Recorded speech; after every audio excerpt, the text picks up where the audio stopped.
Unang Samuel Kapitulo 27. Si David sa lupain ng mga Filisteo. Sinabi ni David sa kanyang sarili, "Balang araw ay mahuhuli rin ako ni Saul kapag hindi ako umalis dito.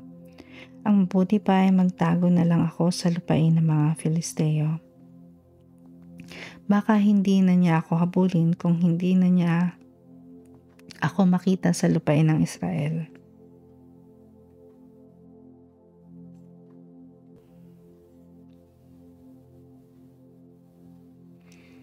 Ito na lamang ang paraan upang makaligtas ako sa kanya.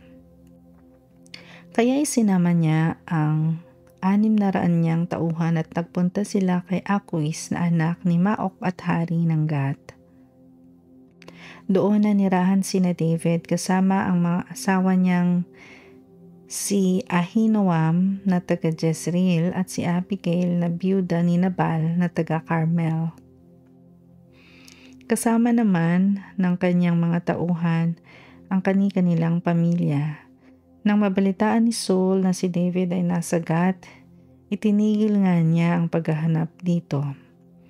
Sinabi ni David kay Aquis, "Kung mamarapatin mo, bigyan mo kami ng isang maliit na bayan sa lalawigan upang doon manirahan. Hindi nararapat na kami ay kasama mong naninirahan dito sa iyong maharlikang lungsod." Ibinigay naman sa kanya ni Aquis ang Ziklag, kaya hanggang ngayon ito ay sakop ng hari ng Juda. At sila ay 1 taon at 4 na buwang nanirahan sa lupain ng mga Filisteo.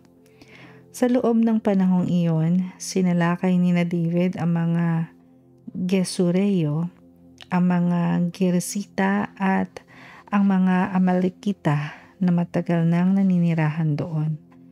Umabot sila sa Shur at hanggang sa Ehipto. Bawat lugar na salakayin nila ay wala silang itinitirang buhay, maging lalaki man o babae.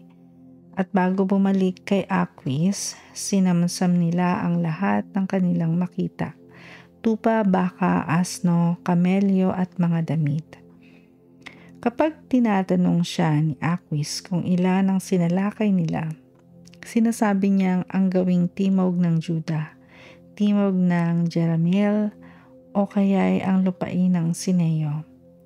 Pinapatay nga niyang lahat ang nakatira sa alinmang lugar na nasalakayin niya para walang makapagbalita sa Gath na ang lugar na iyon ang kanilang nilusob.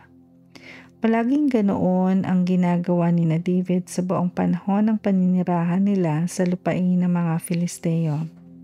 Si Aquis naman ay labis na nagtiwala sa kanya sapagkat akala niya'y masamang-masama na si David sa mga Israelita at dahil dooy maaalipin na niya ito habang panahon.